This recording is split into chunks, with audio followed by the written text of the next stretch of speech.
Breaking news చూస్తున్నాం. CM Revanth Reddy పైన అనుచిత వ్యాఖ్యలు చేసినటువంటి జనసేన కార్యకర్త చందులాల్ నాయక్. చంద్రలాల్ నాయక్ ని అరెస్ట్ చేశారు పోలీసులు.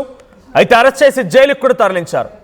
మొన్న జూన్ 2వ తేదీన పవన్ కళ్యాణ్ తెలంగాణ రాష్ట్రంలో ఒక సభకు ఏర్పాట్లు చేశారు. తెలంగాణ ఆవిర్భావ దినోత్సవం రోజున ఆయన జనసేన సాధక్ సభ అన్నట్టుగా ఏదో ఏర్పాటు చేశారు. అయితే నవనిర్మాణ సభ తమ సాధకులతో భేటీ జరుపుతున్నాను అని చెప్పి ఒక సభని ఏర్పాటు చేస్తున్నట్టుగా ఆయన అనౌన్స్ చేశారు. పోలీసులు పర్మిషన్ ఇవ్వకపోవడంతో సభ క్యాన్సిల్ అయింది. నేరుగా ఆయన ఇంటి దగ్గర ఒక మీడియా సమావేశం ఏర్పాటు చేశారు. అయితే అక్కడికి హాజరైనటువంటి జనసేన పార్టీకి సంబంధించినటువంటి నల్గొండ జిల్లా దేవరకొండకు సంబంధించిన ఒక నాయకుడు, జనసేన పార్టీకి సంబంధించిన నేత రేవంత్ రెడ్డి నిన్ను బలిస్తాం, జనసేన నాయకులతో పెట్టుకున్నామన్నట్టుగా కొంత రెచ్చిపోయి మరి మాట్లాడుకొచ్చారు. ముఖ్యమంత్రి అయినటువంటి భయం భక్తి, చట్టం న్యాయస్థానం పైన ఎటువంటి భయం భక్తి లేకుండా, భీతి లేకుండా ఇష్టం వచ్చినట్టుగా ముఖ్యమంత్రినే చంపేస్తాం, బలిస్తామని చెప్పినటువంటి ఆ మాటలకి ఇప్పుడు పోలీసులు సీరియస్ గా తీసుకున్నారు. పోలీసులు అరెస్ట్ చేశారు, రిమాండ్ కూడా తరలించారు. కానీ ఇక్కడ నిజంగానే ఆయన మాటలు చూస్తూ ఉంటే ఏ మాత్రం భయం లేదు, ఇష్టం ఉన్నట్టుగా ఏదైనా చేయొచ్చు. ఏకంగా సీఎంనే హెచ్చరించారు, సీఎంనే చంపేస్తాం, బలిస్తామని హెచ్చరించారంటే వీళ్ళ ఇంకిత జ్ఞానం ఎంతలా ఉంది, వీళ్ళ మతి ఎంతలా ఉంది, వీళ్ళకి మైండ్ ఎంతలా ఉందో అర్థమవుతోంది. ఇక వీళ్ళ దృష్టిలో సామాన్య జనం లెక్కే గారు. సీఎంనే బలిస్తామని చెప్పిన వాళ్ళు సామాన్య ప్రజల్ని ఏ రకంగా ట్రీట్ చేస్తారు? ఒకసారి ఆయన సీఎం పై ఎటువంటి వ్యాఖ్యలు చేశారు, ఆ మాటలు విందాం.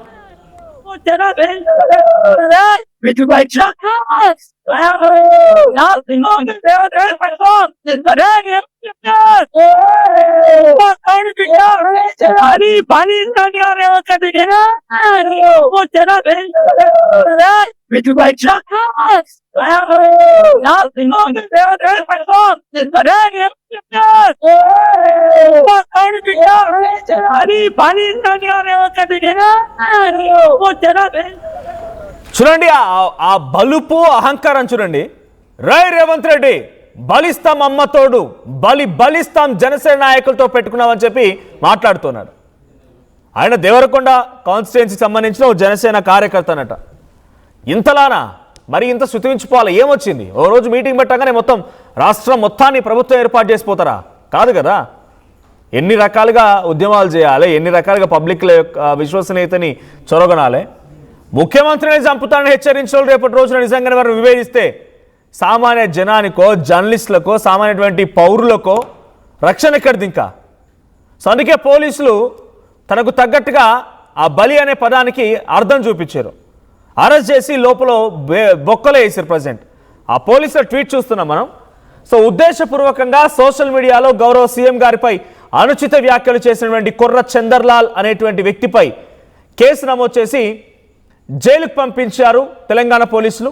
సోషల్ మీడియాలో మితిమీరినటువంటి వ్యాఖ్యలు చేసేటప్పుడు ఇంకిత జ్ఞానం మర్చిపోవద్దు. అలా చేస్తే చట్టం చేస్తుంది. కింద చూడండి, same post and same tweet. అలా మర్చిపోతే చట్టం చేస్తుంది. మూసలు లెక్క పెట్టాల్సిన పరిస్థితి ఏమొచ్చింది? ఇప్పుడు వస్తాడు మీ నాయకుడు చెప్పని చెప్పిండా ఇట్లా? మీ నాయకుడు అనమన్నాడా ఇట్లా? కాదు కదా.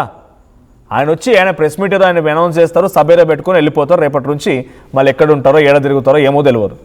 మీరు ఒక్కరోజు వచ్చి ముఖ్యమంత్రిని చంపుతాం, బలిస్తాం నా కొడక ఆట. ఎంతటి ఆగ్రహం, ఎంతటి విధ్వంసం, ఎంతటి ఒక బలుపు ఇదంతా. డైరెక్ట్గా సీఎంను ఉద్దేశించే బలిస్తామని చెప్పి మాట్లాడుకొచ్చారంటే నిజంగా ఇటువంటి వాళ్ళకి డెఫినెట్గా they should be punished very hard. లేదంటే ఇంకా శృతిమించిపోతుంది. సో సహజంగా జరుగుతూనే ఉంటాయి విమర్శలు, ఛాలెంజ్లు, సవాళ్ళు, ప్రతి సవాళ్ళు. రాజకీయంగా ఇంకేదైనా చేయవచ్చు, కానీ చంపేస్తామని బెదిరించేది ఎక్కడిది? ఈ చంపేస్తామని బెదిరించేటువంటి ప్రక్రియ తెలంగాణలో అక్కడ కనిపించిందా? సీఎంను చంపేస్తామని ఇది ఉందా? ఎక్కడైనా వినిపించిందా ఈ మాట? ఒక్క ప్రెస్ మీట్తోనే ఇంత అల్లరి, ఇంత రచన. ఇది తెలంగాణ సమాజంలో వినిపిస్తున్న మాట. At the same time political యాంగిల్స్లో కూడా ఇదే చర్చ నడుస్తుంది. ఒకసారి మళ్ళీ మీరు ఆ మాట వినండి. ఆయన ఏం మాట్లాడాడు సీఎం ఉద్దేశించి ఒకసారి పీసీఆర్ ప్లే చేయండి.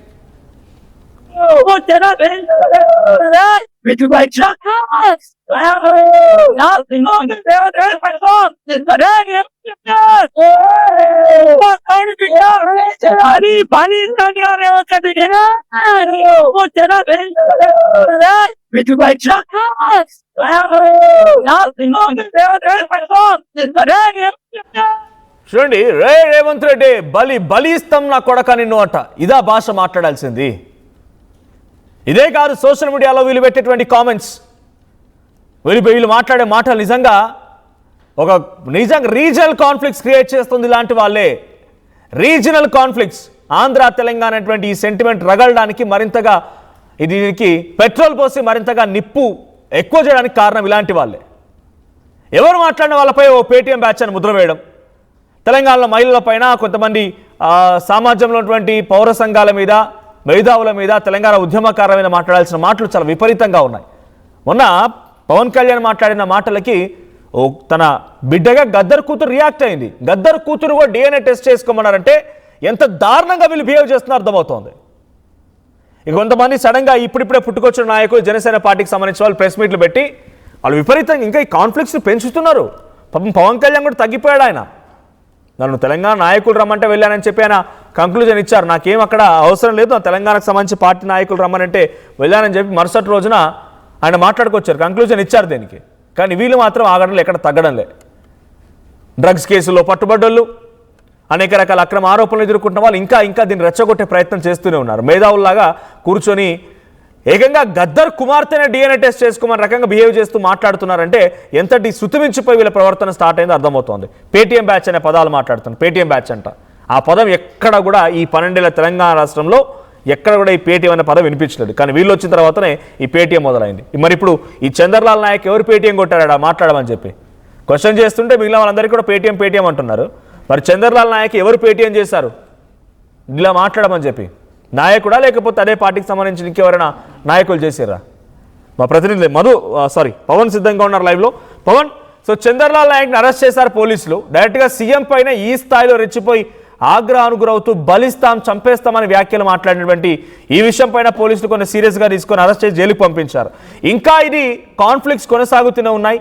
సోషల్ మీడియా వేదికగానో, కామెంట్స్ రూపంలోనో, చిన్న సోషల్ మీడియా వీడియోస్ రూపకంలోనో ఇంకా ఈ కాన్ఫ్లిక్ట్స్ రగులుతూనే ఉన్నాయి. దీనిపైన పోలీసులు ఈ అరెస్ట్ తర్వాత కొంత స్పెషల్ దృష్టి సారించారనుకోవాలా? Yes, exactly Manoj. ఏదైతే జూన్ 2న పవన్ కళ్యాణ్ ఇటు తెలంగాణలో నవనిర్మాణ ఆవిర్భావ సభని పెట్టుకుంటానంటూ ఆయన రావడం, ఆ తర్వాత అది ప్రోగ్రామ్ క్యాన్సిల్ అయిన తర్వాత తన నివాసం వద్దే ఒక ప్రెస్ మీట్ లాగా పెట్టుకొని అభిమానులతో మాట్లాడడం జరిగింది. మీడియా ముఖంగా మాట్లాడుతున్న సందర్భంలో పవన్ కళ్యాణ్ కలిసేందుకు ఇటు జనసేన కార్యకర్తలు అన్ని ప్రదేశాల్లో ఉన్నారు, అన్ని చోట్ల ఉన్నారు. సో ఆయన కలవడానికి వచ్చిన దేవరకొండ నుంచి వచ్చిన చంద్రలాల్ అనే ఒక వ్యక్తి సోషల్ మీడియాలో కొన్ని అనుచిత వ్యాఖ్యలు చేయడం జరిగింది. ఏకంగా తెలంగాణ ముఖ్యమంత్రి రేవంత్ రెడ్డిని అనుచిత వ్యాఖ్యలు చేస్తాం, బలిస్తామంటూ కూడా కొన్ని వ్యాఖ్యలు చేస్తూ ఆ వీడియోలు తీసుకొని ఏకంగా సోషల్ మీడియాలో పోస్ట్ చేయడం జరిగింది. దీన్ని తెలంగాణ పోలీసులు చాలా సీరియస్గా తీసుకున్నారు. ఆ రోజు జూన్ 2 తారీఖున పవన్ కళ్యాణ్ కలవడానికి వచ్చిన ప్రతి అభిమాని కూడా ఆ రోజు ప్రతి ఒక్కరు కూడా ఇలాంటి వ్యాఖ్యలని, ఇలాంటి పదజాలం వాడుతూ దూషిస్తూ మాట్లాడడం జరిగింది. ఇక్కడ 2 రాష్ట్రాలు సపరేట్ అయ్యాయి, 2 ప్రభుత్వాలు నడుస్తూ ఉన్నాయి. ఇటు ఏపీ ప్రభుత్వం వేరు, తెలంగాణ ప్రభుత్వం వేరు. ఇటు ఏపీ ప్రభుత్వం నుంచి వచ్చి ఇక్కడికి వచ్చి సభ పెట్టుకున్న సమయంలో ఇటు వారి సమస్యలు మాట్లాడుకోవాలి, వారి విషయాలు మాట్లాడుకోవాలి. కానీ ఏకంగా ఇక్కడున్న ముఖ్యమంత్రినే సైతం ఇక్కడున్న ప్రజలే తిరుగుబాటు చేసి మాట్లాడుతున్న నేపథ్యంలో ఇది ఎంతవరకు సభ్యసతం కాదు. ఎందుకంటే దీని ఉల్లంఘన. ఎందుకంటే మనం మన స్టేట్లో ఉంటూ ఇక్కడ సీఎంని మనం దూషిస్తున్నామంటే ఇది నిజంగా ఇక్కడున్న మనుషులు చేస్తూ ఉన్నారు, లేదా కావాలని కొంతమంది మనుషులు వీరికి కావాలని ట్రైన్ చేసి మాట్లాడించారనే నేపథ్యంలో ప్రతి ఒక్క వీడియో ఆ రోజు జూన్ 2వ తారీఖున సోషల్ మీడియాలో పెట్టిన ప్రతి వీడియోని పోలీసులు తరోగా చెక్ చేస్తూ ఉన్నారు. ఈ నేపథ్యంలో ఇప్పుడు చంద్రలాల్ చేసిన వీడియో ఏదైతే ఉందో, ఆయన చేసిన వీడియో సుమారుగా సోషల్ మీడియాలో వైరల్ అవ్వడం జరిగింది. దీనిపై పోలీసులు యాక్షన్ తీసుకొని ఎవరైనా నోటి దూలతో మాట్లాడినా, పరుష పదజాలాలు వాడుతున్నా, ఇటు గవర్నమెంట్ని దూషించినా, మీకు ఇష్టానుసారంగా మాట్లాడినా మీపై కఠిన చర్యలు ఉంటాయి. ఇప్పుడు కూడా తప్పించుకోలేరు. మీరు ఒకవేళ ఇప్పుడు వీడియో చేసి తర్వాత డిలీట్ చేసినా కూడా అవన్నీ కూడా మా స్టేట్మెంట్స్లో రికార్డ్ అయి ఉంటాయి. మీరు చేసే ప్రతి యాక్టివిటీని మేము ఒక డేగ కన్నేసి మిమ్మల్ని వాచ్ చేస్తా ఉన్నట్టు కూడా పోలీసులు